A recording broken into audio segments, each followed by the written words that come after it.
السلام عليكم ورحمة الله وبركاته.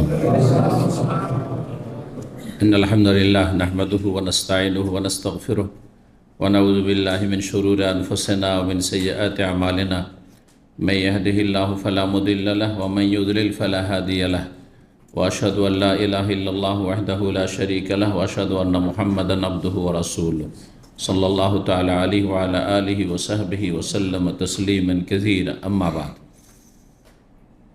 সম্মানিত ভাতৃমণ্ডলী, আল্লাহ রাব্বুল আলামিনের প্রশংসা এবং প্রিয় নবী সাল্লাল্লাহু আলাইহি সাল্লামের উপর সালাত ও সালামের পর আজ মঙ্গলবার 13ই জিলকাদা 1445 হিজরি মোতাবেক 21শে মে 2024 আমাদের ধারাবাহিক আলোচনা সহিহুল বুখারীর হজের পর্ব নম্বর 26। ইমাম বুখারীর হজের পর্বের অধ্যায় নম্বর 137। হাদিস আজকে শুরু হবে হাদিস নম্বর 1749। আলোচনা চলছিল জামরাতে রামি করা সম্পর্কে, জামরাতগুলিতে পাথর মারা সম্পর্কে। জামরাত বলবেন, শয়তান বলবেন না। জাহেল মূর্খ ভারত, বাংলাদেশ, পাকিস্তানের যারা হাজি তারা বলে শয়তানকে পাথর মারা। এটি বিদাতি কথা, ভিত্তিহীন কথা, আর এই ভাষাটি কোনো ইসলামিক কথা নয়। বলবেন জামরাতকে। দেখেন, বাবর আমিল জেমার, গত অধ্যায় ছিল 136, বাবর আমিল জেমার বেসাবে হাসায়াত। এই অধ্যায় হচ্ছে জামরাতে পাথর মারা 7টি কঙ্কর। জামরাত নবী সাল্লাল্লাহু আলাইহি ওয়াসাল্লাম যে নাম দিয়ে সে নাম দিতে হবে, নিজের পক্ষ থেকে মন গড়া নাম। এইরকম মন গড়া নাম হচ্ছে নবীর কবরের নাম রওজা, পীরের কবরের নাম, পাকা কবর যদি পূজা হয়, হ্যাঁ, সেখানে চাদর চড়ানো হয় তাহলে মাজার, আর বাপ মার কবরের নাম কবর, তাই না? কতটা বাপ মাকে সম্মান করে চিন্তা করেন। বাপ মার চেয়ে তোর পীরই হচ্ছে বড়, পীরটা মাজার হয়ে গেল। এগুলো সব বেদাতি নাম, আর এইসব বেদাতি নামের কারণে শিরক হয়েছে। রওজা আর মাজার থেকে মনে করে যে ওখান থেকে কিছু পাওয়া যায়, শিরকের রাস্তা খুলেছে, কুফরের রাস্তা খুলেছে। আল্লাহ হিদায়াত দান করুন, জাতির অজ্ঞতা দূর করুন। তো শয়তানকে পাথর মারা বলবেন না, আপনি জামরাতকে পাথর মারা বলবেন। তো এই সম্পর্কে ইমাম বুখারী রাহিমাহুল্লাহ বলছেন এই অধ্যায়ে, বাবু মান রামা জামারাত আল আকাবাতে ফাজা আল বাইতা ইয়াসারি। এই অধ্যায় হচ্ছে যেই ব্যক্তি জামারায় আকাবায় পাথর মারবে আর পাথর মারার সময় বাইতুল্লাহকে বাম দিকে রাখবে। বাইতুল্লাহ মানে মক্কা, মক্কা বাম হাতে থাকবে আর ডান হাতে থাকবে মেনা, আর এইভাবে অবস্থান নেবে আর তারপর পাথর মারবে। এটি হচ্ছে সুন্নাত উত্তম। পাথর মারার ক্ষেত্রে বেশ কিছু সুন্নাত রয়েছে, তার মধ্যে গতকালকে কয়েকটি সুন্নাতের কথা এসছে। প্রথম হচ্ছে যে বিষয়টি এসছে 134 নম্বর অধ্যায়, সেটা হচ্ছে জামরাতে পাথর মারার সময় 10 তারিখে সূর্য ওঠার পর থেকে মারবেন সকালবেলা, আর 11, 12 আর 13 তারিখে যদি থাকেন সেটি উত্তম। তাহলে বাকি 3, 7, 21টি, 7টি 7টি করে 3টি জামরাতকে 11, 12, 13, 10 তারিখে শুধু কোন জামরাকে মারবেন? একটি জামরা, বড় জামরাকে, যেটি মক্কার দিকে। এটি আরেকটি মাসলা হয়ে গেল।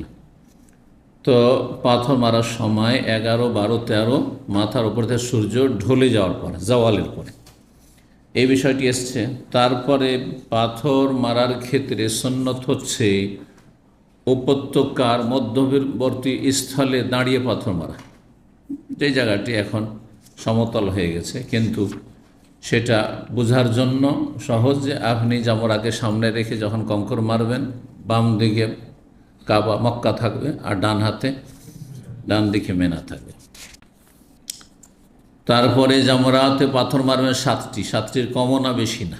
সন্দেহ হলে কমটা নিশ্চিত ধরে নেবেন। যেমন সালাতের ক্ষেত্রে নামাজের সন্দেহ, 3 রাকাত পড়লাম না 2 রাকাত পড়লাম, তাহলে 2টা নিশ্চিত আর 3টা সন্দেহপূর্ণ। সুতরাং কমটা ধর, ওই রকম 5টা মারলাম না 7টা মারলাম 6টা মারলাম, কমটা ধরবে। আর 7-এর বেশি মারা জায়েজ নয়। 7টি পাথর মারতেই হবে। জি, কিছু কিছু বিষয় সুন্নাত আর কিছু বিষয় ওয়াজিব, যেমন 7টি পাথর মারতে হবে, এটা ওয়াজিব। তারপরে 4 নম্বর সুন্নাত হচ্ছে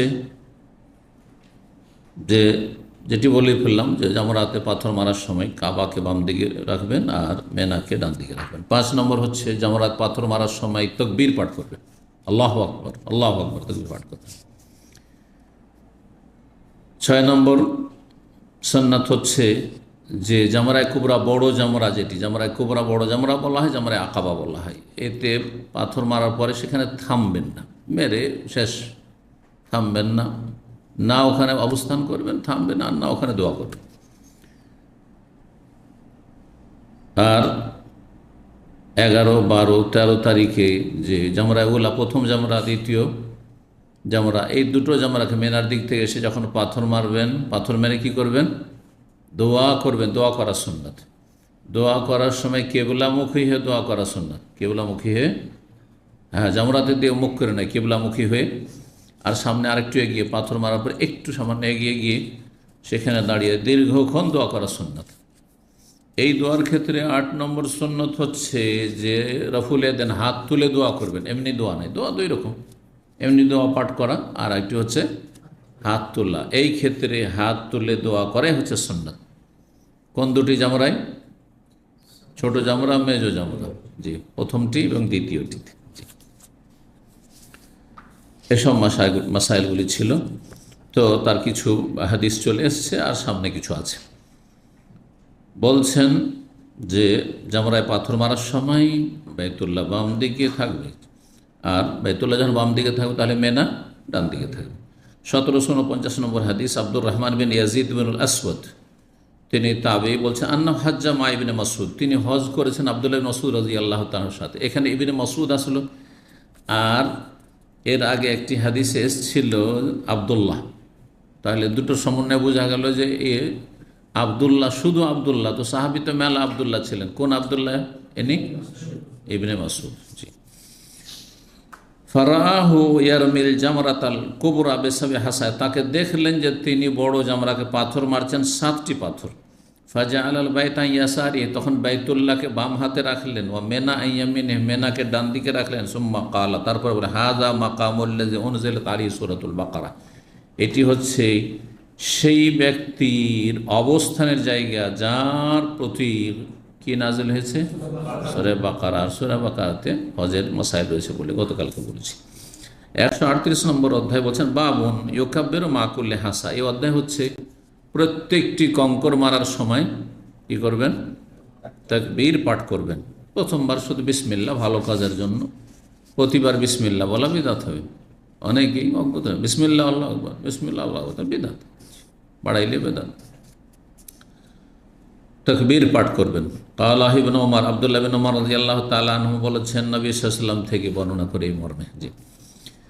1750 নম্বর হাদিস বলছেন ইমাম আমাশ সুলাইমান ইবনে মেহরান আল কুফি, তিনি বলছেন সামিতুল হাজ্জাজ, আমি হাজ্জাজ বিন ইউসুফ, গভর্নর জালেম, কুখ্যাত খুনি, বসরার গভর্নর ছিল, তাকে কোনো 1 বছর হজের দায়িত্বশীল বানানো হয়, মক্কায় হজের দায়িত্বশীল বানানো হয় সেই যুগের শাসক আব্দুল মালিক বিন মারওয়ানের পক্ষ থেকে। এই হাজ্জাজকে বলতে শুনেছি ইয়াকুল আলাল মেম্বারে, তিনি মেম্বারে চেপে বলছিলেন, যেহেতু তিনি শাসক সুতরাং তিনি খুতবা দেন। তখনকার যুগে জালেম খনি শাসক হইল উমাইয়া আমলে, তারা সমস্ত ধর্মীয় নেতৃত্ব দিত, দুনিয়ারও নেতৃত্ব দিত আর ধর্মীয় নেতৃত্ব দিত, মানে মসজিদের ইমামতি করতো, জুমা পড়াইতো, ঈদ পড়াইতো, হ্যাঁ, তারপরে হজের লিড করতো, মেনায়, আরাফায়, মুজদালিফা, সব জায়গায়। জি। আর তারপরে চলে গেল 132 পর্যন্ত উমাইয়াদের যুগ, আর তারপরে আসলো আব্বাসীদের যুগ। আব্বাসীদের যুগে আসার পরে অল্প কিছুদিন চলার পরে শাসকরা আরও বেশি ভোগবিলাসী হয়ে গেল। আগের শাসকগুলো জালেম খুনি, অন্যায় অত্যাচার করত আর শোষণ করত ইত্যাদি ছিল, কিন্তু তারা ধর্মীয় বিষয়গুলি নেতৃত্ব দিত, যদিও তাতে কিছু গাফিলতি, টাইম চলে যাচ্ছে। হ্যাঁ, সাহাবী স্মরণ করা আছে ইবনে ওমর, এর আগে যেমন আলোচনা এসছে যে যদি সুন্নত মতো আমল করতে চান তো তাড়াতাড়ি জোহর আসর পড়েন, হ্যাঁ, দেরি করিয়েন না, আরাফাতে ইত্যাদি। কিন্তু তারা তারপর নেতৃত্ব দিত, ধর্ম নেতৃত্ব। কিন্তু আব্বাসী যুগে আরও বেশি ভোগ বিলাসী চলে আসলো, বিলাসিতা এমন আসলে যে তারা দেখলো যে আমাদের এই মসজিদ সামলানো, টাইমে টাইমে গিয়ে নামাজ পড়ানো, যেমন তেমন কথা নয়। হ্যাঁ, টাইমে টাইমে ফজরে উঠতে হবে, আসরে উঠতে হবে, আর হ্যাঁ অ্যালার্ট থাকতে হবে নামাজ পড়াবার জন্য, মসজিদে হাজির হওয়ার জন্য। এগুলো আমাদের দ্বারা সম্ভব না। তখন বললো যে তোমরা ধর্মীয় কাজ আলেম আলমা তোমরা সামলে নাও, হাফেজ হ্যাঁ আলেমরা সামলে নাও, আর আমরা দুনিয়া সামলাই। এইভাবে কি হয়ে গেল, বা দিন দুনিয়া ভাগ হয়ে গেল, দিন দুনিয়া ভাগ হয়ে গেল। ভাগ হইতে হইতে এমন ভাগ হলো যে পশ্চিমারা যখন সারা পৃথিবী দখল করলো, বিশেষ করে ব্রিটিশ যখন দখল করলো, তখন হ্যাঁ প্রায় অধিকাংশ মুসলিমদের মগজে সেকুলারের ধর্ম নিরপেক্ষতা ঢুকিয়ে দিল। ধর্ম আলাদা আর দুনিয়া আলাদা, দুনিয়ার সাথে ধর্মের কি সম্পর্ক, ব্যবসা বাণিজ্য করবে, এখানে আবার হালাল হারামের কি আছে, হ্যাঁ ওদের কথাই হলো। সুতরাং তাদের সুদী ব্যাংক না না না না সব জায়েজ, সব জায়েজ তাদের কাছে।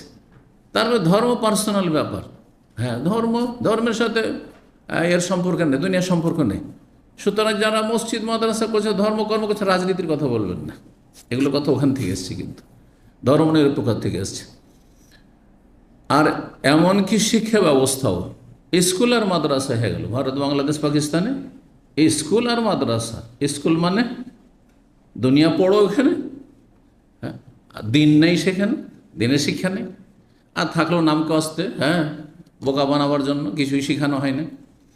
আর দুনিয়া শিখো তো চলে যাও মাদ্রাসায়, চলে যাও, বুঝা গেছে, মাদ্রাসায় চলে যাও। কওমি মাদ্রাসা, দিনই শিখো, দুনিয়ার কিছু নেই। আর যদি বলে যে 50-50 কিছু এদিক কিছু ওই দিক, হ্যাঁ তাহলে আলিয়া মাদ্রাসা খুলে দেওয়া হলো সেই যুগে, ঢাকা আলিয়া, কলকাতা আলিয়া। এইভাবে কি করা হলো, দিন দুনিয়াকে একেবারে আলাদা করে দেওয়া হলো। আমাদের দেশে যা জানার শিক্ষিত তাদের অধিকাংশই শতকরা 99 জন বললে একটু কমই হয়ে যাবে, 99 জন বললে কম হয়ে যাবে, 1000-এ 998-99 ইসলাম সম্পর্কে তেমন কিছু জানে না, কিছুই জানে না, আকীদা জানে না, ইসলাম জানে, কিছুই জানে না। ইল্লা মাশাআল্লাহ ব্যক্তি চেষ্টায় যদি কেউ চর্চা করে, তার পরিবার ভালো, হ্যাঁ ব্যাকগ্রাউন্ড ভালো, নিঃসন্দেহে দুনিয়াদার হয়ে এরা এগিয়ে যাচ্ছে। আর তাদের কাছে দুনিয়া নেতৃত্ব, যার ফলে তাদের কাছ থেকে আর কিছু ভালো আশা করা যায় না। আর যারা মাদ্রাসায় পড়লো তারা দুনিয়ার তেমন কিছুই বুঝে না, আর বুঝলেও তারা অধিকাংশ গরিব, কারণ শিক্ষাকে ইনকাম সোর্স হিসাবে ধরে নেওয়া হয়েছে। মাদ্রাসায় পড়ে কয় পয়সা বেতন পাবে, এটা পেটের ভাত হবে। হ্যাঁ এই ফকিরা বিদ্যা পড়ে লাভ, এক যুগে আমাদের যুগে ফকিরা বিদ্যা বলতো, এখন কথাটা একটু কমেছে। কিন্তু আমরা যখন লেখাপড়া করি খুব প্রতিকূল অবস্থায় লেখাপড়া করেছি। আমাদের আত্মীয় স্বজন সবাই শুধু এই করতো, বলতো আমাদের কি ফকিরি বিদ্যা পড়াইতে লাগলো তোমার আব্বা। হ্যাঁ এদিকে মামার বাড়ি গেলেও কিছু দুনিয়াদার আছে, এদিকে চাচাদের মধ্যেও কিছু বা আত্মীয় স্বজন বংশধর নিজের দুনিয়াদার, নিছক দুনিয়াদার আছে, যার ফলে যেখানে যায় এই ফকিরি বিদ্যা কেন পড়াইতে লাগলো তোমাকে, এই পড়ে লাভটা কি, সব কথা অনেক শুনেছি। তার কারণ ওই যুগে খুব চাকরি হইত, মাধ্যমিক পাশ করলে প্রাইমারি চাকরি ধরা আছে, আর বিএ পাশ করলে, গ্রাজুয়েশন করলে তো হাই স্কুলের চাকরি, যার ফলে তখন ওইদিকে হ্যাঁ একটা ইনকাম সোর্স আছে। কলেজে লেখাপড়া করলে, স্কুলে পড়লে, আর মাদ্রাসায় পড়ে কয় পয়সা বেতন আছে, 50 টাকা 100 টাকা বেতন সেই যুগে। এই জন্য এই কথাগুলি বলতো। এমন একটা সময় আসলো আমাদের ছাত্রের জীবনে, আর স্কুলে পড়ে হাজার হাজার লক্ষ লক্ষ গ্রাজুয়েট হয়ে বসে আছে, MA পাস করে বসে, চাকরি নেই, বেকার সমস্যা।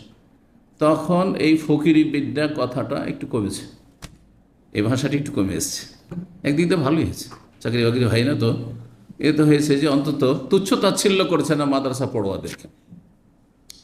আল্লাহ হেদায়েত দান করুন সবাই। এই শিক্ষার ইতিহাস বলছিলাম, বড় দুঃখের বিষয়, দিন দুনিয়া কেমন আলাদা করে, অথচ উচিত ছিল সৌদি আরবের মতো। সৌদি আরবের ছিল ক্লাস 1 থেকে যেমন আকিদা, তৌহিদ, হাদিস, ফিকহ পড়ে, তেমনি তার সাথে রিয়াজিয়াত, ম্যাথমেটিক্স, হ্যাঁ উলুম, সায়েন্স আর জিওগ্রাফিয়া, হ্যাঁ সবই পড়ছে সেখানে, সব পড়ছে। আমাদের ছেলেমেয়েরা এখানে লেখাপড়া করেছে, যেহেতু সমস্ত সাবজেক্ট ক্লাস 1 থেকে পড়েছে। ওকে দিন সম্পর্কে জিজ্ঞাসা করেন, উত্তর পাবেন আপনি। দুনিয়া জিজ্ঞাসা করেন, তা উত্তর পাবেন তাদের কাছে। রব্বানা আতিনা ফিদ দুনিয়া হাসানা ওয়া ফিল আখিরাতি হাসানা ওয়া কিনা আযাবান নার যদি আমল করতে হয়, তাহলে এই সেকুলার ইজম মের লানত থেকে, অভিশাপ থেকে মুক্ত হইতে হবে। শিক্ষাঙ্গনে এবং সর্বস্তরে। আল্লাহ তৌফিক দান করুন। তো এই হাজ্জাজ বিন ইউসুফ মেম্বারে ভাষণ দিচ্ছিল, আর সে বলল সূরাতুল বাকারা নয়, আর সূরা আল্লাতী ইউযকারু ফিহাল বাকারা। সাহাবায়ে কেরামের আমলে একটু দ্বিমত ছিল। এ তো তাবেঈর যুগের কুখ্যাত তাবেঈ। সাহাবীরা সবাই হচ্ছেন ন্যায়পরায়ণ, জান্নাতি ইনশাআল্লাহ। কিন্তু তাবেঈদের জামানায় দুই রকম লোক আছে। জালেম কিছু তাবেঈ, যেমন হাজ্জাজ বিন ইউসুফ, হ্যাঁ, এরকম মেলা জালেম ছিল সে যুগে, যদিও তাদের সংখ্যা আজকের তুলনায় একেবারেই কম। জি, তো কিন্তু তাবেঈনদের যুগের লোক এই হিসাবে তাবেঈ, কিন্তু তাবেঈ ইহসান নয়, নিষ্ঠার সাথে তাবেঈ না। আল্লাহ সন্তুষ্টির কথা ঘোষণা করেছেন, ওয়াত্তাবিউনা লাহুম বিইহসান, যারা খুলুসিয়াতের সাথে, সদাচরণের সাথে, নিষ্ঠার সাথে তাবেঈ হইতে পেরেছে, অনুসারী হইতে পেরেছে সাহাবায়ে কেরামদের, রাসূলুল্লাহ সাল্লাল্লাহু আলাইহি ওয়াসাল্লাম। এমনকি এই যুগের লোকেরাও তাতে সামিল। প্রথম সারিতে তাবেঈন মানে প্রথম সারির তারা অনুসারী সাহাবীদের, রাসূলুল্লাহ সাল্লাল্লাহু আলাইহি ওয়াসাল্লাম। আর তারপরে আমরা যারা কোরআন সুন্নাহ অনুসারী আজকাল, তাদের উপর আল্লাহ বলেছেন রাদিয়াল্লাহু আনহু ওয়া রাদু আনহু। এটা শুধু ওই যুগে নয়, প্রতিটি যুগে সহিহ আকীদার এবং সহিহ মানহাজের অনুসারী যারা, তাদের সম্পর্কে কোরআনে ঘোষণা, এই ঘোষণাতে তারা শামিল। ওয়াত্তাবিউনা লাহুম বিইহসান, যারা নিষ্ঠার সাথে তাদের অনুসরণ করবে, সেটা প্রথম লাইনে হোক, ফ্রন্ট লাইনে হোক, সাহাবীদের পরে সরাসরি যাদের নাম তাবেঈ, বা তারপরে তাবেঈ হোক, অথবা তারপরে যুগে এই যুগে কিয়ামত পর্যন্ত। লা তাযালু তায়ফাতুম মিন উম্মতি, নবী সাল্লাল্লাহু আলাইহি ওয়াসাল্লাম, আমার উম্মতের একটি দল সব সময় যাহিরিন আল হক, সত্যের উপর, হকের উপর বিজয়ী থাকবে, তার প্রতিষ্ঠিত থাকবে। রাদিয়াল্লাহু আনহুম ওয়া রাদু আনহু। সেই জন্য তাতে ইনশাআল্লাহ তাআলা আমাদের ভাগ আছে, যদি সহিহ আকীদা মানহাজের অনুসারী হন, কোনো বিদাতের সাথে সম্পর্ক না থাকে, না খারেজিদের বেদাত, না রাফেজিদের বেদাত, না শিয়া রাফেজিদের বেদাত, সুফিদের বেদাত, পীর মুরিদের বেদাত, আর না এই জঙ্গি আর যারা ইসলাম মানে রাজনীতি, একামতুদ্দিনের রাজনীতি, এদের বেদাত। এই দুই গুমরাহি থেকে মুক্ত হয়ে যদি কোরআন সুন্নাহ অনুসারী সালাফি হইতে পারেন এইরকম, তাহলে রাদিয়াল্লাহু আনহু ওয়া রাদু আনহু। তো হাজ্জাজ বিন ইউসুফ ভাষণ দিচ্ছিল আর বলছিল যে আসসূরা আল্লাতী ইউযকার ফিহাল বাকার, যেই সূরাতে গাভীর কথা উল্লেখ করা হয়েছে। সাহাবায়ে কেরামদের আমলে আর তাবেঈনদের আমলে এই বিষয়টাই দুটো মত ছিল। একদল বলছিল যে সূরাতুল বাকারা বলা যাবে না। সূরার বাকারা মানে কি? গরুর সূরা, গাভীর সূরা, হ্যাঁ, গায়ের সূরা। সোজা করতে তো গায়ের সূরা আবার কিসের? গাভীর সূরা। আপনি কোরআনের অবমাননা করছেন, এটা বেয়াদবি হয়ে যাচ্ছে, ঠিক না? যুক্তি। সূরা তো আলে ইমরান, আলে ইমরানের সূরা কিসের? আল্লাহর সূরা, কিসের আলে ইমরানের সূরা? আজকাল কিছু এরকম আছে কিন্তু, হ্যাঁ, এটা বলা যাবে না। আরে ওই কথাটা ভাব অর্থ এটা না, না, কিছু কিছু বিষয় আছে, কিছু জাহিরি লোক আছে এরকম। তো তারা কি বলতো যে সরাসরি এভাবে বলা যায় সূরাতুন নিসা মানে মহিলাদের সূরা, এটা মহিলাদের সূরা না আল্লাহর সূরা। ওদের যুক্তি যে আল্লাহর সূরা মানে সূরা আল্লাতী ইউযকারু ফিহান নিসা, এমন সূরা যে সূরায় মহিলাদের কথা আলোচনা করা হয়েছে বলতে হবে, হ্যাঁ, এইভাবে আর কি। তো একটি মত। আর একটি মত হচ্ছে অসুবিধা নেই, নবী সাল্লাল্লাহু আলাইহি ওয়াসাল্লাম বলেছেন এবং অধ্যায় কায়েম করেছেন, এই জন্য মুহাদ্দিসিনরা বিভিন্ন কিতাবে যে সূরাতুল বাকারা বলা যাবে। নবী সাল্লাল্লাহু আলাইহি ওয়াসাল্লাম বলেছেন, সাহাবীরা বলেছেন, খোলাফায়ে রাশিদিন বলেছেন। এত লম্বা সূরা আল্লাতী ইউযকারু ফিহাল বাকারা, আসূরা আল্লাতী ইউযকারু ফিহা কিসসাতু আলে ইমরান, হ্যাঁ, না, প্রয়োজন নেই। তা হাজ্জাজ এই পন্থী ছিল, বলছে এইভাবে বলতে হবে। ওয়াসসূরা আল্লাতী ইউযকারু ফিহা আলে ইমরান, ওই সূরা যেই সূরা আলে ইমরানের ঘটনা বর্ণনা করা হয়েছে। ওয়াসসূরা আল্লাতী ইউযকারু ফিহা নিসা, আসসূরা আল্লাতী ইউযকারু ফিহাল মায়েদা, মায়ের দস্তরখানের ঘটনা বর্ণনা করা হয়েছে ইত্যাদি, এইভাবে আর কি। আনআম মানে আনআম মানে কি? গবাদি পশু। সূরাতুল আনআম গবাদি পশুর সূরা। বেয়াদবি হচ্ছে, ওদের যুক্তি ছিল। কালা ফাযাকারতু যালিকা লিইব্রাহিম, এই বিষয়টি আমি ইব্রাহিমের সামনে আলোচনা করলাম। একজন ফকিহ ফাকালা, তিনি বলেন হাদ্দাসানি আব্দুর রহমান বিন ইয়াজিদ, আব্দুর রহমান বিন ইয়াজিদের ছাত্র তাবেঈ। তাবের ছাত্র তাবে, তাকে বললাম যে এইরকম বলছে, হাজ্জাজ বলছে সূরাতুল বাকারা বলা যাবে না, সূরাতুন নিসা সরাসরি বলা যাবে না ডাইরেক্ট। আব্দুর রহমান ইয়াজিদ, হ্যাঁ, তাকে বর্ণনা করেছে আন্নাহু কানা মা ইবনে মাসউদ রাদিয়াল্লাহু, তিনি ইবনে মাসউদ রাদিয়াল্লাহু তাআলার সাথে ছিলেন হিনা রামা জামারাতুল আকাবা, যেই সময় তিনি জামারায়ে আকাবায় পাথর মারছিলেন। ফাস্তাবতানাল ওয়াদি, উপত্যকার মধ্যবর্তী স্থলে অবস্থান নিলেন, একবারে চলে গেলেন ওয়াদিতে, উপত্যকার নেমে গিয়ে নিচু জায়গায়, সেই জায়গা থেকে মারলেন। হাত্তা ইযা হাযাবিশ শাজারা, এমনকি যখন গাছের, হ্যাঁ, সামনে চলে গেলেন। হাজা ইউহাজি মানে বরাবর হওয়া, সামনাসামনি হওয়া, গাছের সামনাসামনি, এ তারা গাছটাকে সামনে রাখলেন। ফারামা বেসাবে হাসায়াতিনা, 7টি কঙ্কর মারলেন। তাহলে সেখানে সেই সময় গাছ ছিল, এখন তার গাছ নেই। তাই এই হাদিসকে যে যদি নিয়ে যে ফিট করার মধ্যে গাছ খুঁজেন তো গাছ পাবেন নাকি? হ্যাঁ, 1400 বছর আগের কথা, কোথায় চলে গেছে? তখন গাছ ছিল। ইউকাব্বিরু মা কুল্লি হাসা, প্রত্যেকটি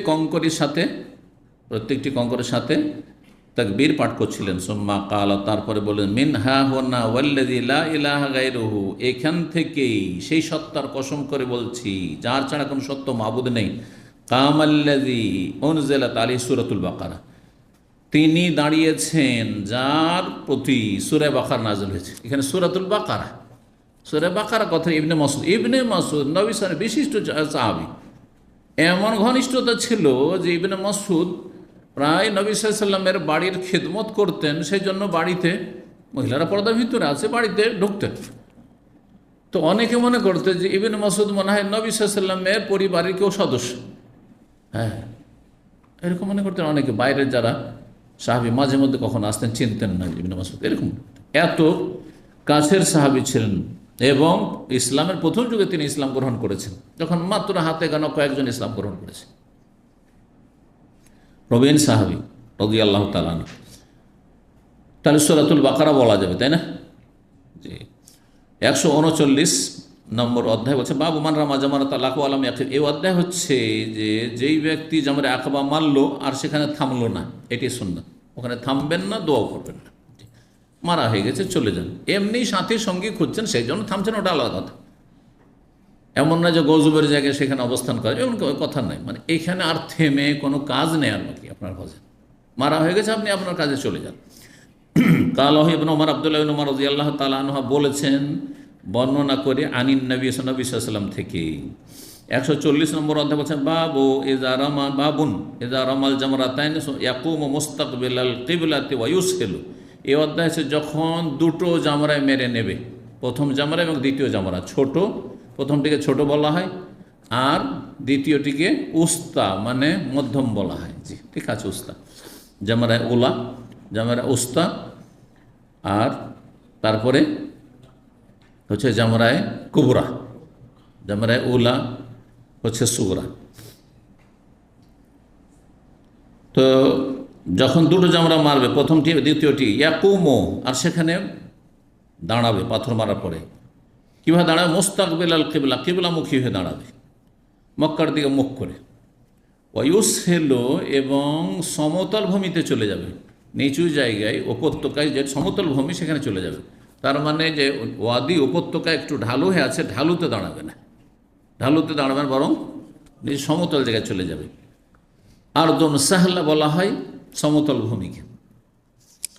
1751 নম্বর হাদিস বর্ণনা করেছেন ইবনে ওমর রাদিয়াল্লাহু তাআলা আনহু আন্নাহু কানা ইয়ারমিল জামরাতা দুনিয়া বিসাবি হাসায়াত। দেখেন, জামরা, ছোট জামরাকে জামরায় উলাও বলা হয়, জামরায় সুগরাও বলা হয়, জামরা আর দুনিয়া বলা হয়।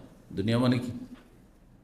দুনিয়া মানে আপনার শুধু জানেন দুনিয়া, এই দুনিয়া না, দুনিয়া মানে নিকটবর্তী, দুনিয়া মানে নিকটবর্তী। জি, দুনিয়ার দুটো অর্থ হয়, কিন্তু এইখানে এই জামরার ক্ষেত্রে যে দুনিয়া বলা হয় মানে নিকটবর্তী। কোন দিক থেকে নিকটবর্তী? মেনার দিক থেকে। প্রথম আসলেই পাবেন যেটি, সেটি ছোট। তাহলে দুনিয়া মানে হচ্ছে সুগরা, ওলা প্রথমটি। আর পৃথিবীকে দুনিয়া কেন বলা হয়? এই দুনিয়া শব্দটির দুটো অর্থ রয়েছে। দুনিয়া দনুগুণ থেকে যদি হয় তো নিকটবর্তী, আর দুনিয়া যদি দানা আতন ধাতু থেকে তার উৎপত্তি হয়, প্রতিটি শব্দের একটা উৎপত্তি আছে, মাসদার আছে, উৎস আছে। দানা আতন মানে ঘৃণিত, নিকৃষ্ট। তো দুনিয়াতে দুটোই গুণ আছে, নিকটবর্তীয় আর নিকৃষ্ট। নিকটবর্তী কোন দিক থেকে? পরকালের তুলনায় দুনিয়া নিকটবর্তী। আগে দুনিয়া, তারপরে আখেরাত। এই জন্য দুনিয়া বলা হয়েছে। আখেরাত পরকালের তুলনায় এটা কাছে, নিকটবর্তী। কেউ যদি বলে যে না আমি দুনিয়াটা পরে নেব, আখেরাতটা আগে নেব, হবে নাকি? আগে দুনিয়া ভূমিষ্ঠ হইতে হবে, দুনিয়াতে আসতে হবে, তারপরে কর্ম করে পরকালে জান্নাতে যাওয়ার জন্য চেষ্টা করছো না জাহান্নামে যাচ্ছ, এটা দেখো তুমি। দুনিয়া হচ্ছে তোমার যেমন কৃষিকাজ করে তারপরে যেমন আপনি ফসল ফলাবার চেষ্টা করে তেমন না ফসল হবে, ঠিক এরকম। মজরাতুল আখেরা, আখেরাতের পরকালের এটা হচ্ছে ক্ষেত, খামার। আল্লাহ তৌফিক দান করুন। কি বলছিলাম? তাহলে দুনিয়া হয়ে গেল কাছে, আখেরাতের তুলনায়। আর দানা আতুন থেকে যদি দুনিয়া হয় তাহলে নিকৃষ্ট, আর দুনিয়া নিকৃষ্ট, পরকালের তুলনায় নিকৃষ্ট, তুচ্ছ। হ্যাঁ, দুনিয়া এই দেহ কি দুনিয়াতে থেকে যাবে, সরে যাবে, পচে যাবে, কিন্তু রূহ আল্লাহর কাছে চলে যাবে।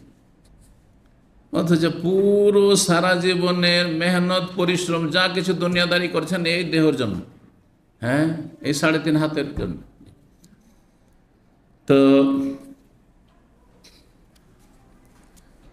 চলেন দেখা যাক হাদিস কি বলছেন। তিনি পাথর মারলেন কোথায়? আল জামরাত দুনিয়া, মানে কাছের জামরাটিতে। বেসাবে 7টি কঙ্কর। ইউকাব্বেরু ইসরা কুল্লা, ইসরা মানে পরে, বাদা, প্রত্যেকটি কঙ্কর মারার পরে কি করেছেন, মানে কঙ্কর মারার সাথে আল্লাহু আকবার, সাথে এখানে পরে বলেছেন। কেউ বলেছেন যে আল্লাহু আকবার, আল্লাহু আকবার এরকম, আল্লাহু আকবার, এই জন্য ইসরা বলা হয়েছে। প্রত্যেক কঙ্করের সাথে সাথে বা পরে তাকবীর পাঠ করে সুম্মা ইয়াতাকাদ্দাম, তারপরে একটু এগিয়ে গেছেন, তাহলে সেখানেই দোয়া করা শুরু করবেন না। পাথর মেরে জামরাতে ওইখানেই দোয়া করুন, একটু এগিয়ে যাবেন। হাত্তা ইউসহিল, কোন জায়গায় এগিয়ে গেলেন? সমতল ভূমিতে। ফায়াকুম, আর সেখানে গিয়ে দাঁড়াবেন। মুস্তাকবিল আল কিবলা, কিবলামুখী তিনি দাঁড়ালেন। ফায়াকুম তাওয়িলান, দীর্ঘ সময় দাঁড়িয়ে দোয়া করে। এখানে লম্বা দোয়া করে সুন্নাত, 1 মিনিট 2 মিনিট 4 মিনিট না, দীর্ঘ সময়। তো দীর্ঘ সময় কাকে বলে? অন্তত 15 মিনিট 20 মিনিট এইরকম দোয়া করেছে। যদি আজকাল জটিলতা আছে, যদি দেখে যে আপনার 5 মিনিট হয়ে গেছে, আপনাকে ওই সিকিউরিটি সেখান থেকে দাঁড়াই দিয়ে দেবেন হয়তো বেশি। ওয়াদু, কারণ ভিড় ভাড় হচ্ছে বেশি। ওয়াদু, দোয়া করতে থাকো। ইয়ার ফয়াদাই হে, 2 হাত উঠিয়ে দোয়া করবে, 2 হাত উঠিয়ে দোয়া করবে। সোম্মা ইয়ারমিল উস্তা, তারপরে মধ্যবর্তী জামরাকে পাথর মারবে। সোম্মা ইয়াখুযু দাতাশ শিমাল, তারপরে বাম দিকে গিয়ে চলে যায়। ফায়াস্তাহিলু, তারপরে সমতল ভূমিতে চলে যাবে। ইয়াকুম মুস্তাকবিল আল কিবলামুখী হয়ে দাঁড়াবে। ফায়াকুম তাওয়িলান, আর দীর্ঘ সময় ধরে দাঁড়াবে। ওয়াদু, দোয়া করতে থাকবে। ওয়ার ফয়াদাহি, 2 হাত উঠিয়ে দোয়া করবে। ওয়াকুম তাওয়িলান, দীর্ঘক্ষণ দাঁড়িয়ে দোয়া করতে থাকবে। সুম্মা ইয়ারমি জামরাতা জাতিল আকাবা, জামরাতুল আকাবা, জাতুল আকাবা বহে, মানে ঘাঁটিতে অবস্থিত জামরা।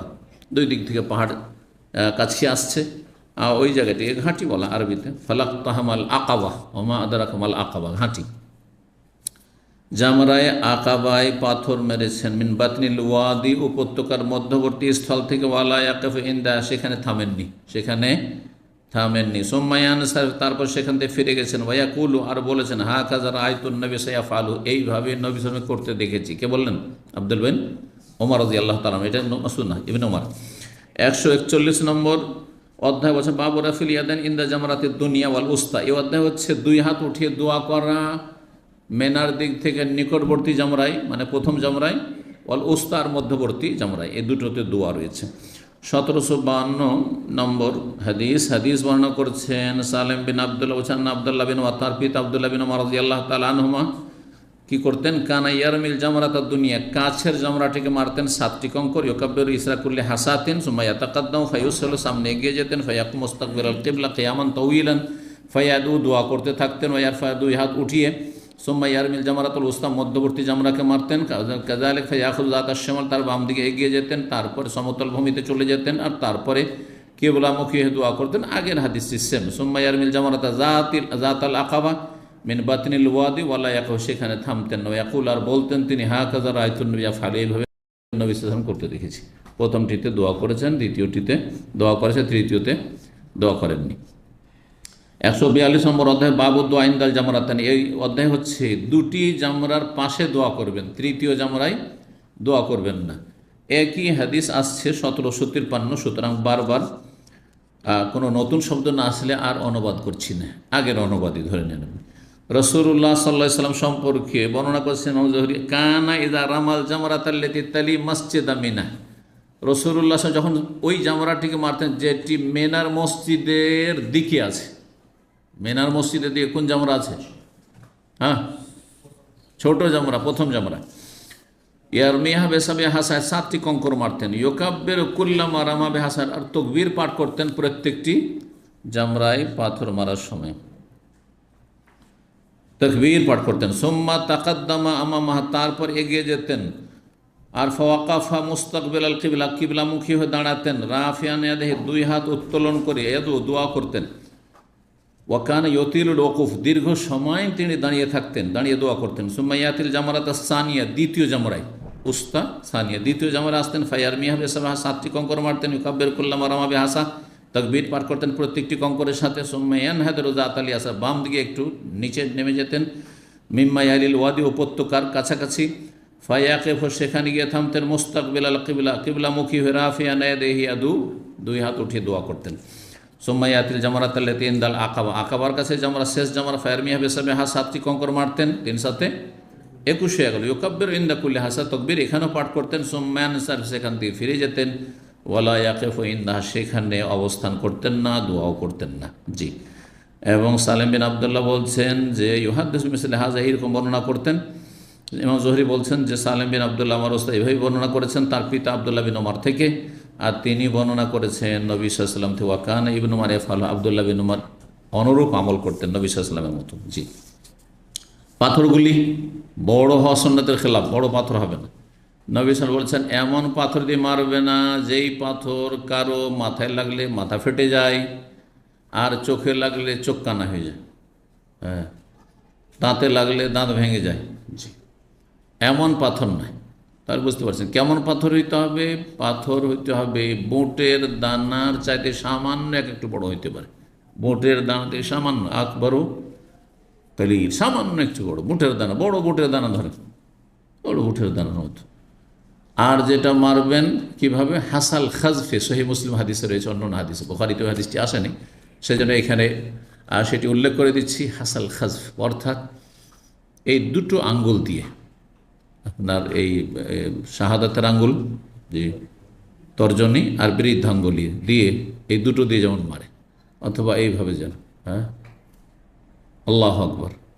আর বড় যদি পাথর হয় তাহলে এভাবে ধরবে, তাই না? এইভাবে চলবে না। তো বড় পাথর মারা না জায়েজ, স্যান্ডেল জুতো মারা না জায়েজ, এগুলো বেদাত। যে কোনো বাড়াবাড়ি হচ্ছে বেদাত। জি। আর বাড়াবাড়ি হচ্ছে গুলুফিদ্দিন। নবী সাল্লাল্লাহু আলাইহি ওয়াসাল্লাম ইয়াকুম আল গুলু, তোমরা সতর্ক সাবধান বাড়াবাড়ি থেকে। আর বাড়াবাড়ি করার কারণে বহু জাতি ধ্বংস হয়েছে তোমাদের পূর্বে। ফাইন্না আহলাকা মান কানা ক্বাবলাকুম আল গুলুফিদ্দিন, ধর্মীয় বিষয়ে বাড়াবাড়ি বর্জিত। 143 নম্বর অধ্যায় হচ্ছে বাবু তিবে বাদা রামিল জামার। এই অধ্যায় হচ্ছে পাথর মারা যখন হয়ে গেল জামরাতে, তখন সুগন্ধি ব্যবহার করবেন। মানে প্রাথমিক হালাল হয়ে গেলেন। প্রাথমিক হালাল হলে সব কিছুই হালাল যা এহরাম অবস্থায় নিষিদ্ধ ছিল, এহরাম অবস্থায় যা নিষিদ্ধ ছিল তার সব কিছুই হালাল, একমাত্র স্ত্রী সহবাস ছাড়া।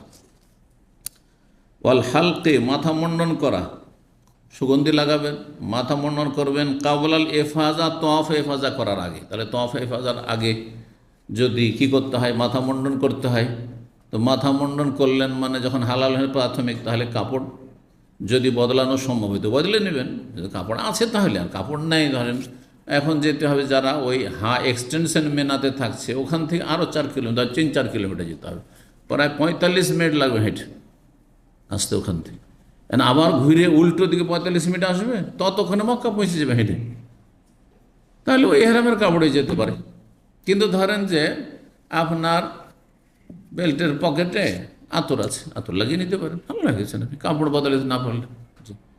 যদি কাপড় বদলাতে পারেন তো গোসল করে পরিষ্কার পরিচ্ছন্ন হয়ে যাবেন, কারণ পরিষ্কার পরিচ্ছন্ন হওয়ার পরেই মানুষ সাধারণত আতর সুগন্ধি লাগায়, বোঝা গেছে না? জি। তো সেলাই করা কাপড় পরা সম্ভব হলে পরে নেবেন। আর কেউ যদি না পারে তাতে কোনো অসুবিধা নেই, কিন্তু সে প্রাথমিকভাবে কি হয়ে গেছে, হালাল হয়ে গেছে। 1754 নম্বর হাদিস। হাদিস বর্ণনা করছেন আব্দুর রহমান ইবনুল কাসেম বিন মুহাম্মদ বিন আবি বকর। ওয়াকানা আফজাল আহলে জামানেহি, এই আব্দুর রহমান বিন কাসেম তিনি তার যুগের সবচাইতে শ্রেষ্ঠ আলেম ফাকি ছিলেন। তাবেইনদের যুগের বা তাবেইনের যুগে, তার বাবা তাবে, এই জন্য তাবেইন বললাম। কাসেম বিন মুহাম্মদ বিন আবি বকর, আবু বকরের নাতি, ছেলের ঘরের নাতি মানে পোতা। তিনি বড় আলেম ছিলেন। কাসেম বিন মুহাম্মদ, উনি হচ্ছেন কাসেম বিন মুহাম্মদ, যিনি তাবেইনদের জামানার মদিনার 7 জন শ্রেষ্ঠ আলেমের অন্যতম। আর একজন হচ্ছেন মোহাম্মদ বিন কাসেম। আমাদের দেশের মানুষরা মোহাম্মদ বিন কাসেমকে বেশি চেনে, কারণ ইতিহাস একটু চর্চা করে হয়তো। আর ভারতে প্রথম জেহাদে গেছে, কে গেছে, কার নেতৃত্বে প্রথম জেহাদ হয়েছে সিন্ধু প্রদেশে, মোহাম্মদ বিন কাসেমের 18 বছর বয়স।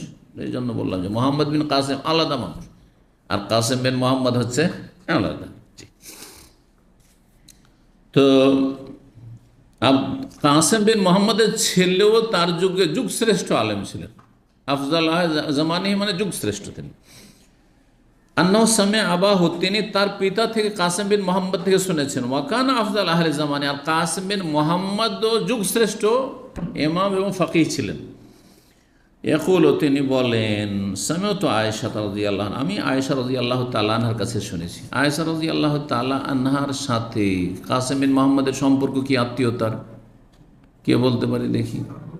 কাসেম বিন মোহাম্মদ বিন আবি বকর আর আয়েশা বিন আবি বকর। হ্যাঁ, সন্ত ভাইয়ের আয়েশা রাদিয়াল্লাহু তাআলা আনহার ভাই হচ্ছেন মোহাম্মদ বিন আবি বকর, ঠিক আছে? আর মোহাম্মদ বিন আবি বকরের ছেলে, তো ভাইয়ের ছেলে। ভাইয়ের ছেলে কে? হ্যাঁ, ভাইয়ের ছেলে নয়, মোহাম্মদ বিন আবি বকর। জি, কিন্তু মোহাম্মদ বিন আবি বকর একেবারে ছোট ছিলেন। নবী সাল্লাল্লাহু আলাইহি ওয়াসাল্লামের বিদায় হজের বছর তার জন্ম, কিন্তু মোহাম্মদ বিন আবি বকর। তো কাসেম বিন মোহাম্মদ বিন আবি বকর ওয়াকান আফজাল জামানি, তার পিতাও যুগশ্রেষ্ঠ ছিলেন। একুল, আমি মায়েশা রাদিয়াল্লাহু তাআলা আনহার কাছে শুনেছি, তাকুল, তিনি বলেন, তাইয়্যাবতু রাসূলুল্লাহ, আমি রাসূলুল্লাহ সাল্লাল্লাহু আলাইহি ওয়াসাল্লামকে সুগন্ধি লাগিয়ে দিয়েছি। তাহলে স্ত্রী স্বামীকে সুগন্ধি লাগিয়ে দেওয়া, তেল লাগিয়ে দেওয়া, এটা সুন্নাত, প্রয়োজন নেই, কিন্তু সবসময় নেই। আজকাল কিছু স্বামী আসবে না, ডেলি তেল মালিশ করতে হবে, রাত্রে বিছানে আসলে আগে তেল মালিশ করতে হবে, হাত পা টিপে দিতে হবে, এইগুলো বাড়াবাড়ি, এগুলো বাড়াবাড়ি। আমাদের দেশের মহিলারা আসলে ন্যায্য অধিকার জানে না। যদি আরব দেশে কিছুদিন চলে আসে বা একটু ইসলাম পড়াশোনা করে, তাহলে সব জেনে নেবে। আর আমাদের দেশের মূর্খ স্বামীরা চায়ও না যে বেশি ইসলাম জানুক। এক লোক ছিল এখানে আমাদের সেন্টারে, নাম বললে চিনে নেবেন, ওই জন্য নাম বলবো না, গিবত হয়ে যাবে। তো ওই 6 মাস 4 মাস 6 মাস পর একবার ফ্যামিলি নিয়ে বৃহস্পতিবারে ফ্যামিলি প্রোগ্রামে আসতো এখানে, যে আমাদের বৃহস্পতিবার বিষয়ভিত্তিক আলোচনা, তো ফ্যামিলির ব্যবস্থা আছে। তোকে একদিন জিজ্ঞেস করলাম যে কী ব্যাপার, আপনি এরকম আসেন না কেন, বা এসছেন একাই কেন, বাচ্চারা কোথায়? তো বলছে যে অত বেশি ইসলাম শিখাইতে নাই, অত বেশি ইসলাম শেখাতে নেই। মানে কত বদ প্রকৃতির মানুষ থাকে যে স্ত্রীকে ইসলাম শিখতে বাধা দিচ্ছে, কারণ যদি ইসলাম জানে না তাহলে তার ন্যায্য অধিকার জেনে নেবে। আজকাল অনেক জালেম বাপ মা আছে, চাই না যে ছেলেমেয়েরা অত ইসলাম জানুক। হ্যাঁ, মেয়ে যখন জেনে নেবে যে বাবার মায়ের ধন সম্পদে আমার ভাইয়ের চাইতে অর্ধেক আছে, পুরো অর্ধেক, তার মানে আমার ভাই যদি 10 বিঘা পায়, আমি 5 বিঘা পাবো। ভাই যদি 2 কাঠা পায়, তো আমি 1 কাঠা পাবো। ভাই যদি 2টো দোকান পায়, তো আমি 1টা পাবো। ভাই যদি 2টো ফ্ল্যাট পায়, তো আমি 1টা পাবো। আমার দেশের জাহিল বাপ মা চাইবে না, কারণ এগুলো জানলে আবার ঝামেলা বাঁধিয়ে দেয়। ওরাও চাইবে না সব ছেলের জন্য, এই জন্য এরা জুতা খায় বেশি ছেলেদের কাছে। এই অসৎ লোকগুলি এই জন্য জুলমের শিকার, জালেম ছেলেদের কাছে, বুঝতে পারছেন না? ওই মেয়ের হক মারার কারণে। এই জন্য আমি সবসময় বলি যে ভারত, বাংলাদেশ, পাকিস্তানের অধিকাংশ মানুষ যারা নামাজিও, তারা মেয়ের হক মারার জন্য জাহান্নামে যাবে, বান্দার হক নষ্ট করার অধিকাংশ লোক, এমনকি অনেক আলেমও। আর বহু দাড়িওয়ালা, ধার্মিক তো বললাম, বেধর্মীদের কথা বললাম না, বেদিনদের কথা বললাম না, এদিকে বললাম না, দাড়ি মেয়েকে হক দেয় না, বোনকে হক দেয় না, শুধু ওই মাঠে ঘাটে এদিক সেদিক ওগুলো দিয়ে দিবে ব্যাস। হ্যাঁ, ভিটেমাটি না, সব ছেলের জন্য বরাদ্দ। হ্যাঁ, টাউন বাজারের জায়গা, রোড সাইডের জায়গা সব, হ্যাঁ, তারপরে বিল্ডিং, হ্যাঁ, সব হচ্ছে ছেলের জন্য। আল্লাহ এদের হেদায়েত দান করুন, নাহলে এদের নসিব খারাপ। নামাজ, রোজা, হজ, যাকাত কোনো কিছু করে জান্নাত পাবে না, কারণ বান্দার হক। এত সোজা মনে করেছেন আপনি, মনে করবেন সাদা, সে তো ও জানে না, মাফ করে দেবে। আবেগের মাফে মাফ হবে? তো আল্লাহ জানছেন যে কি অন্তর নিয়ে মাফ করেছে, মজবুরিতে পারছে না, ঝামেলা করবে বাবের সাথে, মায়ের সাথে, জি, এইভাবে মাফ হয় না।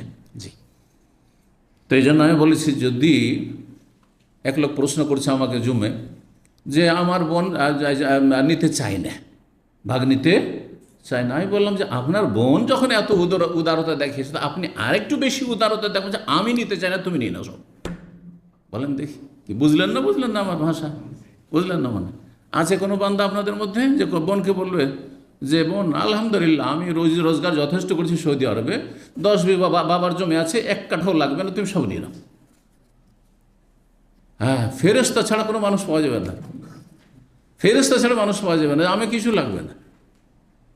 আর কেন বা বলবেন আপনি কিছুই নেবেন না, তো আপনার ছেলেমেয়ের যে হক নষ্ট করলেন, আপনি কেন বা নেবেন না? আপনাকে আল্লাহ যতটা ততটা না, তার বেশি নিয়েন না, তার বেশি নিলে তখন আপনি জালেন, আপনার যে অধিকারটা নেন আপনি।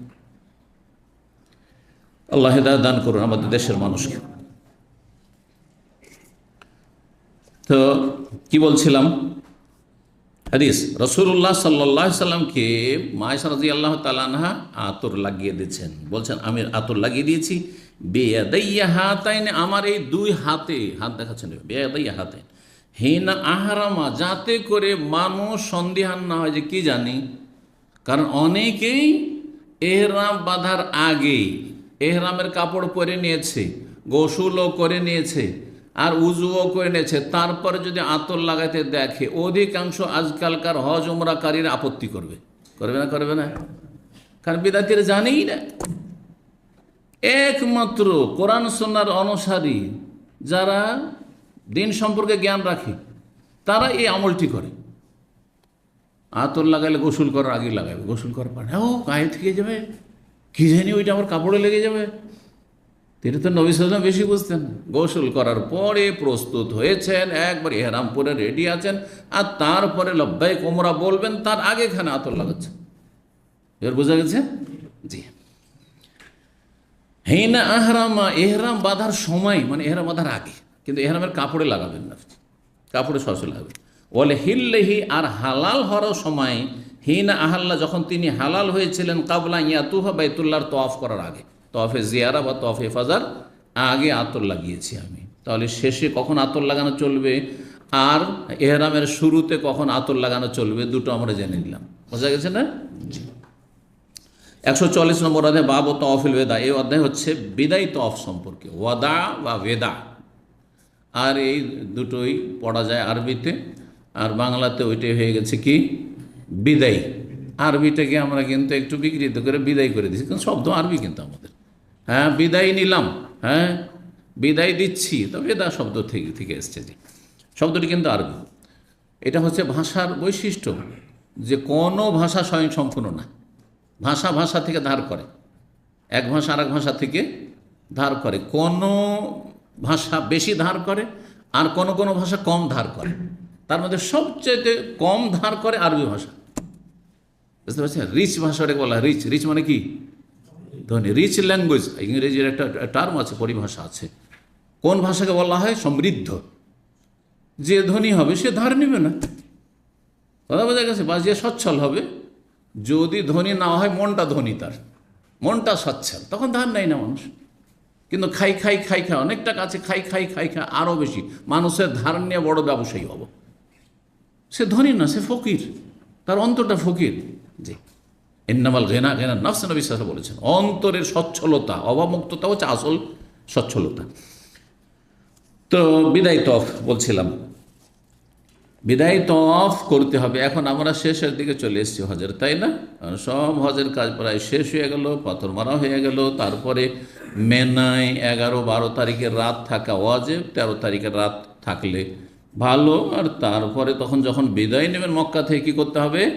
হাজি সাহেবদেরকে বিদায় তফ করতে হবে, এটি ওয়াজিব, ওমরার ক্ষেত্রে নয়। ইবনে আব্বাস রাদিয়াল্লাহু তাআলার মতে বর্ণিত, তিনি বলছেন ওমেরান নাসু, হাজি সাহেবদেরকে, হাজি জনগণদেরকে নির্দেশ দেওয়া হয়েছিল। কার পক্ষ থেকে নির্দেশ দেওয়া হয়েছিল? যদি হাদিস আসে নির্দেশ দেওয়া হয়েছে লোকজনকে, তো কে নির্দেশ দিয়েছেন? রাসূলুল্লাহ। আর যদি রাসূলুল্লাহ সাল্লাল্লাহু আলাইহি ওয়াসাল্লাম বলে যে আমাকে নির্দেশ দেওয়া হয়েছে, তো কে নির্দেশ দিয়েছেন? ওমেরতু আন আসজুদা আলা সাবআতি আযম, আমাকে নির্দেশ দেওয়া হয়েছে 7টি হাড্ডির ওপর সিজদা করার জন্য। তাহলে কে নির্দেশ দিয়েছেন?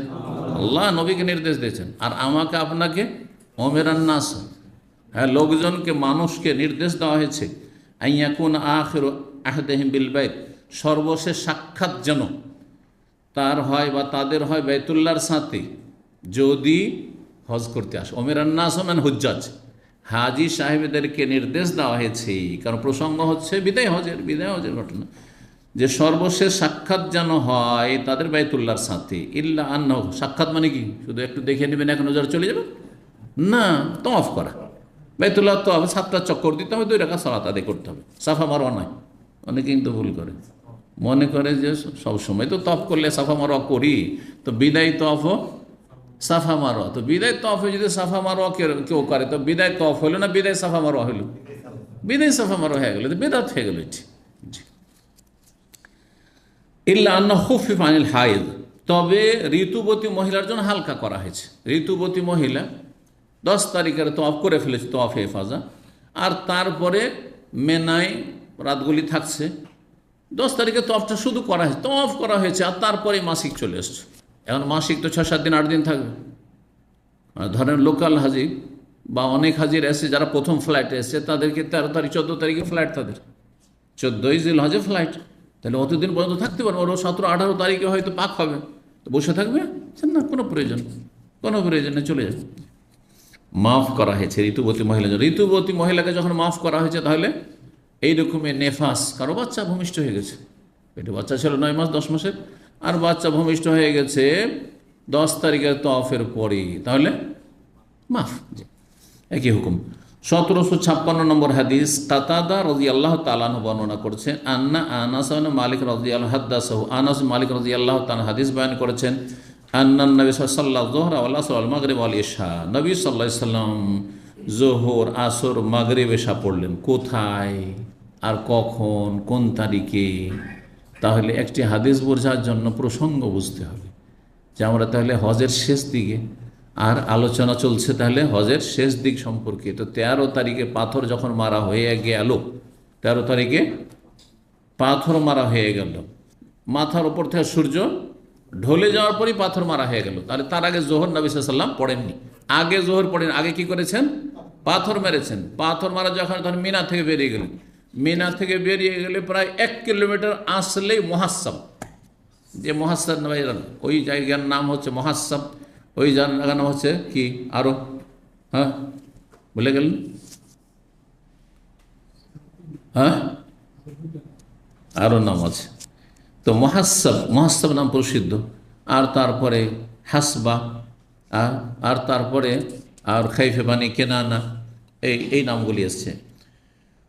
তো এই মুহাসসাব নামক স্থানে নবী সাল্লাল্লাহু আলাইহি ওয়াসাল্লাম যখন পৌঁছছিলেন, ওখানে তার জন্য তাঁবু লাগানো হয়েছে, সাহাবীরা সেখানে অবস্থান। এদিক থেকে মদিনায় রওনা দিতে সুবিধা। আপনাদের বাসগুলো গিয়ে এ মোয়াল্লার কাছে সোলাইমানে দিয়ে কেন থামছে? কেউ যদি প্রশ্ন করে এদিকে কেন আপনারা থামছেন, এদিকে বেশি সব নাকি?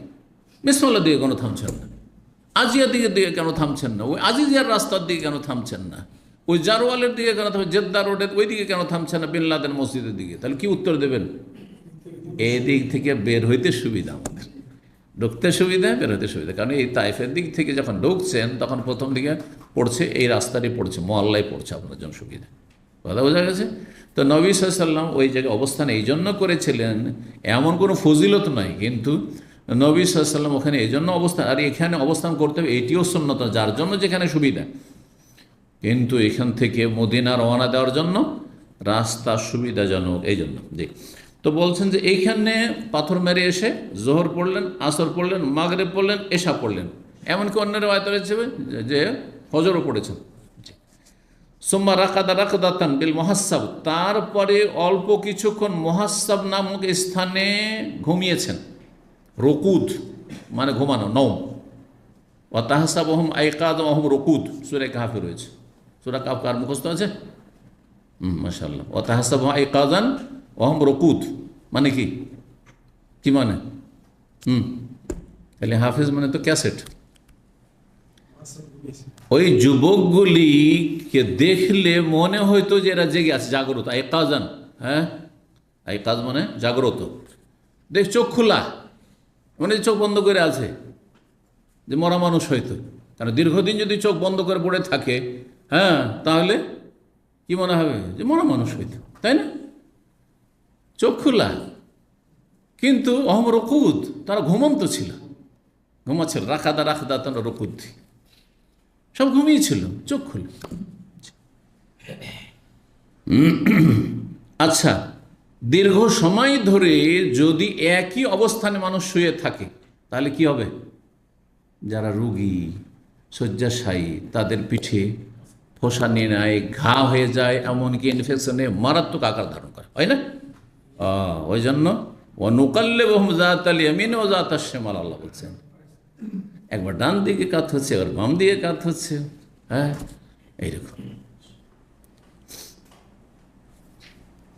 সুম্মা রাকিব আলাল বাইত, তারপরে ভোর রাতে চলে গেলেন বাইতুল্লাহ।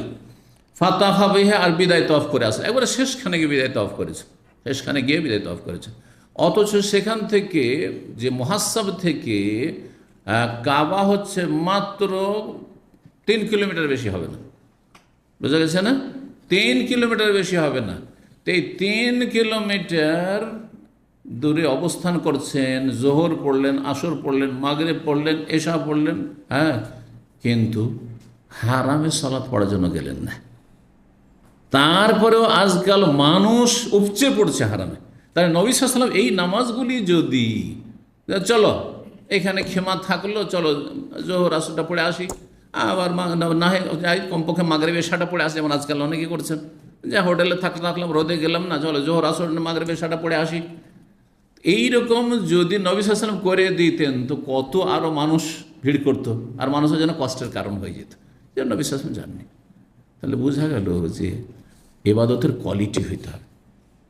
এবাদত আল্লাহর ঘরে করলেন, কিন্তু এইদিকে বিভিন্ন হারামে জড়িয়ে, নামাজ পড়ার সাথে সালাম ফিরে মোবাইল, ফেসবুকে কি আছে আর সোশ্যাল মিডিয়ায় কি আছে, সালাম ফেরার পরে আল্লাহর ঘরে হোক আর এখানে, আরে নামাজের সময় ছবি নিচ্ছ, তাওয়াফের সময় লেগে আছে,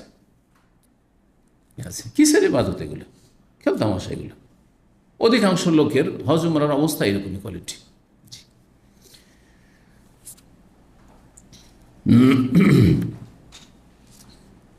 তাহলে এই দুটো হাদিস দিয়ে কে জানতে পারলাম যে হজে একটি ওয়াজিব হচ্ছে বিদায় তওয়াফ, তওয়াফে বিদা। 145 নম্বর অধ্যায়, বাবুন, এই অধ্যায় হচ্ছে ইযা হাদাতিল মারআতু বাদা মা আফাজাত, কোন মহিলার যদি মাসিক চলে আসে তওয়াফে ইফাজার পরে, 10 তারিখের যে তওয়াফ, সেই তওয়াফ করে নিয়েছে, হাদিসের ভাষায় ইফাদা, আর ফিকহের ভাষায় তওয়াফু জিয়ারা। জিয়ারা মানে ভিজিট করা। তো আল্লাহর ঘর ভিজিট করা যেটা ফরজ, সেটা হচ্ছে এই 10 তারিখের এই তওয়াফ। সেজন্য এর নাম তওয়াফে জিয়ারাও, এর নাম তওয়াফে ইফাদাও, এর নাম তওয়াফে ফরজ, ফরজ তওয়াফ সেজন্য, এর নাম তওয়াফে রুকুন, এর নাম তওয়াফুল হজ, কারণ এই তওয়াফ ছাড়া হজ হবে না। সেজন্য এই তওয়াফের নাম হচ্ছে তওয়াফুল হজ। কতটি নাম বললাম? 5টা নাম বললাম, 5টি নাম মনে থাকবে। তওয়াফে ইফাদা, তওয়াফে জিয়ারা, হ্যাঁ, তওয়াফে রুকুন, তওয়াফে ফরদ, আর তওয়াফে হজ, এতগুলি নামের।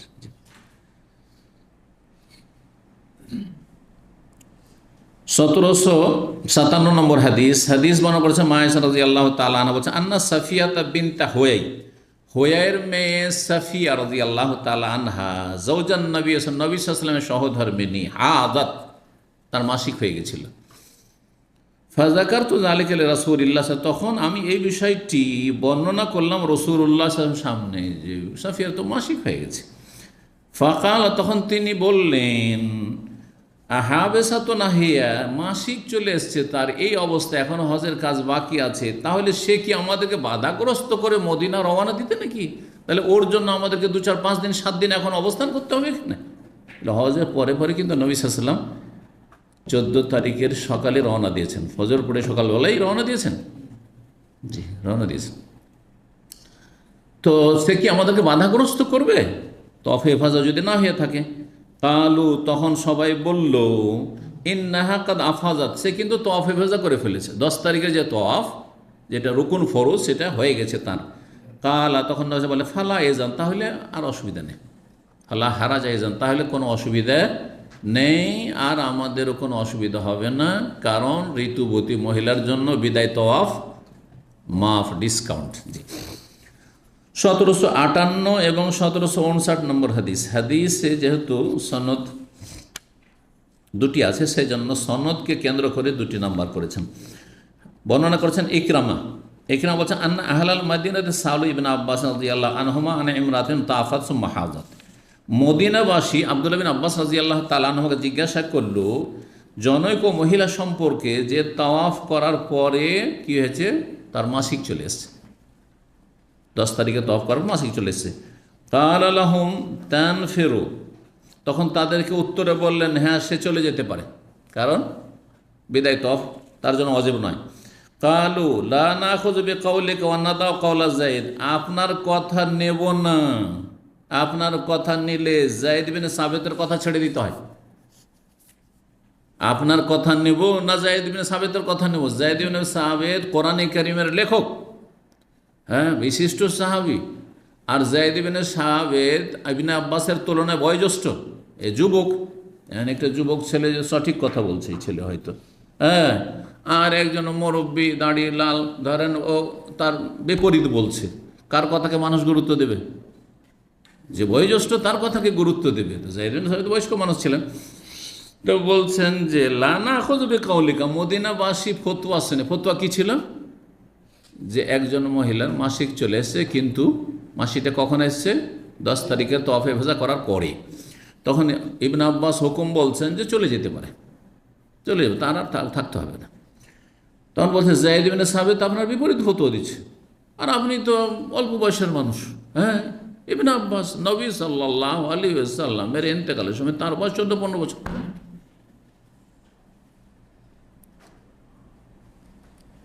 তো যায়েদ ইবনে সাবিতের কথা ছাড়বো আমরা। কালা, তখন বলেন, ইজা কাদিমতুল মাদিনা ফাসালু, তাহলে আমার কথা বিশ্বাস যদি না করে, তাহলে ঘটনা মক্কার ছিল। আর ইবনে আব্বাস মক্কায় থাকতেন প্রথম দিকে, আর তারপরে তায়েফে হিজরত করেছেন, তায়েফে ইন্তেকাল হয়েছিল, কবর তায়েফে আছে। মসজিদ ইবনে আব্বাস বলে একটি মসজিদ মশহুর রয়েছে। তো তাহলে মদিনা গিয়ে সেখানে অনেক বিশিষ্ট সাহাবাই কেরামগণ আছেন, ফাসআলু, সেখানে গিয়ে তাদেরকে জিজ্ঞাসা করি আমারটা ঠিক না তারটা ঠিক। ফাকাদিমুল মাদিনা, তখন ওই মদিনার লোকেরা, যে প্রতিনিধি সেখানে হজে গিয়েছিল, হজের মৌসুম ছিল, তারা মদিনা আসলো।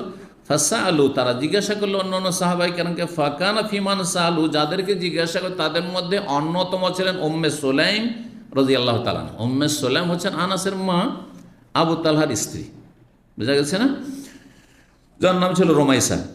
তাকে জিজ্ঞাসা করেন। ফাজাকারাত, তখন তিনি এই ঘটনা বর্ণনা করলেন। হ্যাঁ, কি ফাজাকারাত হাদিস সাফিয়া রাদিয়াল্লাহু তাআলা আনহার হাদিস, যে সাফিয়ার কি এসেছিল, মাসিক এসে গেছিল 10 তারিখের তওয়াফ হেফাজা করার পরে। নবী সাল্লাল্লাহু আলাইহি ওয়াসাল্লাম যখন জানতে পারলেন, তখন বললেন যে ফালাই যান, তাহলে কোনো অসুবিধা নেই, হজের যেটা ফরজ সেটা আদায় হয়ে গেছে।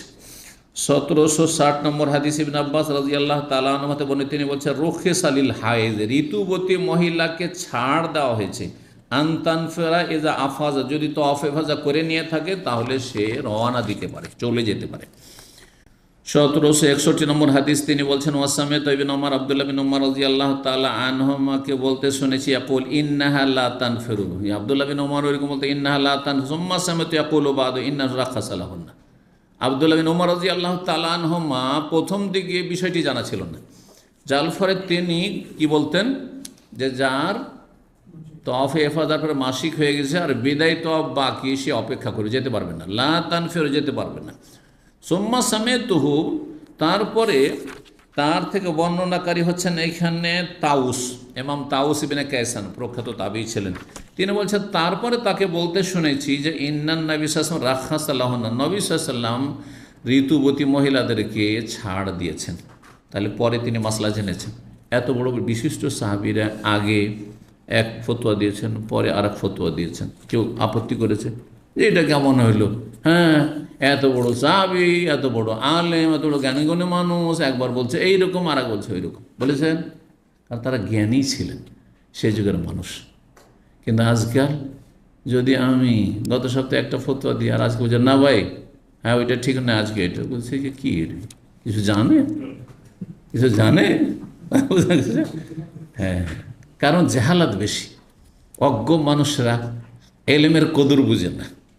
আর তারপরে এই রোগের কারণে এই যে আমাদের যুগের মানুষরা কেউ যদি আগেরটা বলে, আমি আগে ভুল বলেছি যে আল্লাহ সর্বত্র বিরাজমান, হ্যাঁ, বরং আল্লাহ আরও সে, এই কথা যদি বলে, এতদিন কি ঘাস খেয়ে পড়েছিল? জনগণ কি বলবে? এতদিন ঘাস খেয়ে পড়েছিল, কি পড়েছেন মাদ্রাসায়, কি পড়েছেন এওজখানাতে, এত বড় বড় আলেম? জি, বাংলাদেশের বিশিষ্ট একজন বড় আলেম, লেখক, আর নাম চান তোর নামটা বলি দেবো, তার কাছে আমাদের আহলে হাদিস একজন বড় আলেম গিয়েছেন,